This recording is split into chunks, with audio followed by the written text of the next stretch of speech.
हिन हिंदी हिंदुस्तान के इस चैनल में आप लोगों का स्वागत है दोस्तों। आज हम हरिवंश राय बच्चन जी का जीवन परिचय और उनकी प्रमुख कृतियों के बारे में पढ़ने जा रहे हैं जी।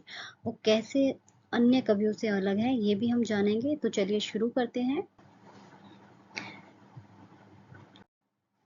हरिवंश राय बच्चन जी हिंदी साहित्य के महान कवि थे, जिनकी कविताएं प्रेरणा, संघर्ष और जीवन के गहरे अनुभवों को दर्शाती है। बिल्कुल जी, इनकी कविताएं आप पढ़ोगे मानोगे नहीं, इतनी मोटिवेट करती हैं, इतनी इंस्पायरिंग है कि आप पढ़ने का ही मन करता रहेगा। तो हरिवंश राय बच्चन जी के जीवन में कई महत्वपूर्ण क्षण आए, जिन्होंने उनके साहित्यिक और व्यक्तिगत जीवन को आकार दिया।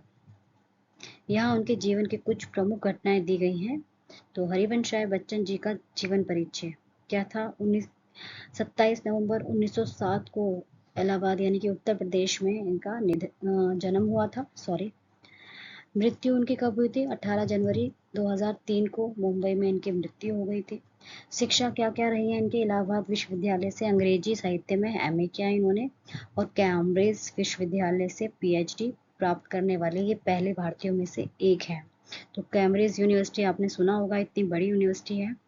प्रमुख कृतियां कौन कौन सी है? मधुशाला, अग्निपथ, कोशिश करने वालों की हार नहीं होती। बहुत सी इनकी कविताएं हैं जो बहुत इंस्पायर करती हैं फ्रेंड्स। मधुशाला का प्रकाशन कब हुआ था? 1935 में मधुशाला का प्रकाशन।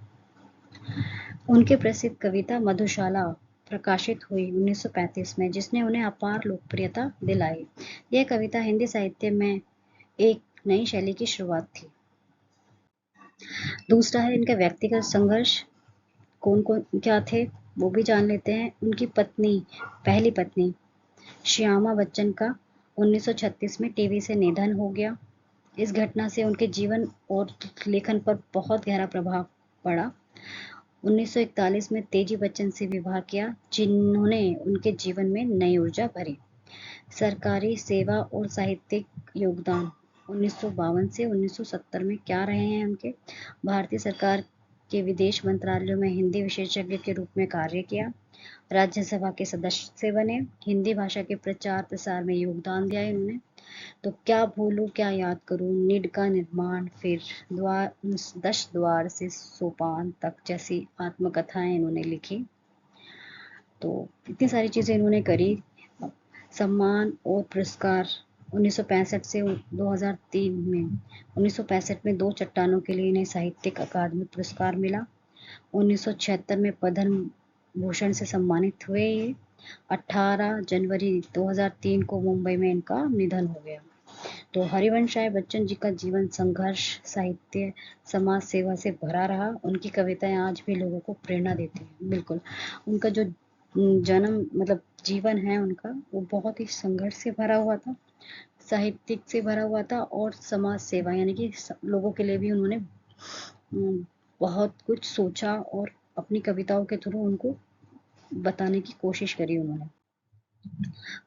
तो परीक्षा में पूछी जाने वाली उनकी जो कविताएं हैं वो हमने यहाँ पर कुछ बताई हैं, तो आप उनके बारे में पढ़ सकते हैं। जैसे मधुशाला है उनकी कविताएं जो बहुत बार एग्जाम में पूछ लिया जाता है। अग्निपथ, ये बहुत इंस्पायर मोटिवेट करती है ये कविता, तो थोड़ा सा पढ़ लेते हैं इसके बारे में। वृक्ष हो भले खड़े, हो घने हो बड़े, एक पात्र छाओ भी, मांग मत मांग मत मांग मत, अग्निपथ अग्निपथ अग्निपथ।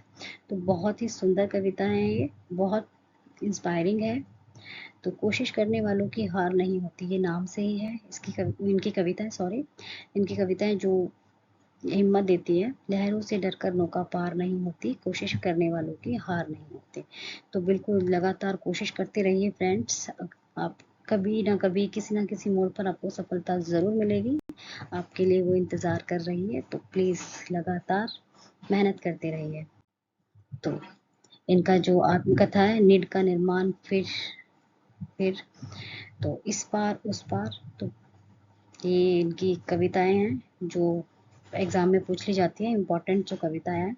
और भी बहुत सारी कविताएं इन्होंने लिखी हैं जो लोगों को बहुत इंस्पायर करती हैं। तो कैसे इनकी कविताएं अन्य हिंदी कवियों से अलग है वो भी जान लेते हैं हम।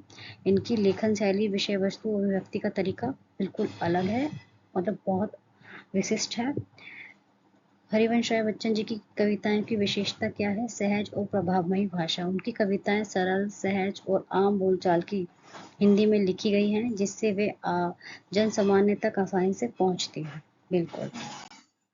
उदाहरण, मधुशाला में उन्होंने प्रतीकों का प्रयोग किया, जिससे कविताएं गहन और प्रभावशाली बन गई।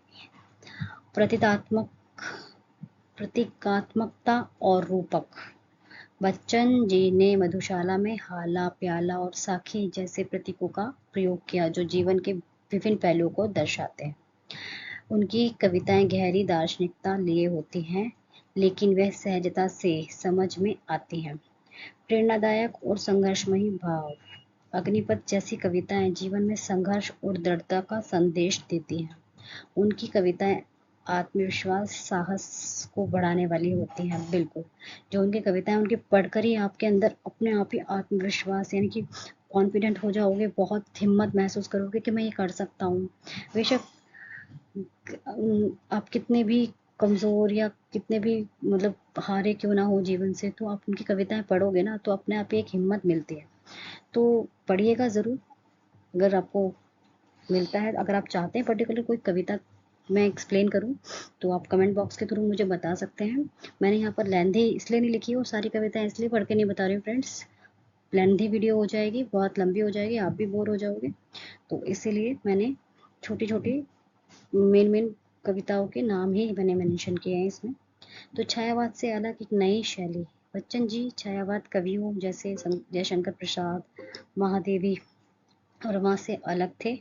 उनकी कविताओं में रहस्यमय और प्राकृतिक प्रेम की जगह सामाजिक यथार्थ यानी कि समाज की सच्चाई और जीवन को अधिक महत्व दिया गया है। तो जनमानस से जुड़ाव। जनमानस मतलब कि आम जनता से जो जुड़ाव है उनकी कविताओं में, वो जीवन से जुड़ी होती हैं, जिससे वे लोकप्रिय बनी। कोशिश करने वालों की हार नहीं होती जैसे कविताएं आज भी लोगों को प्रेरणा देती हैं। तो केवल एक कविताएं नहीं है, उनकी बहुत सी कविताएं हैं जो लोगों को प्रेरणा देती हैं, मोटिवेट करती हैं।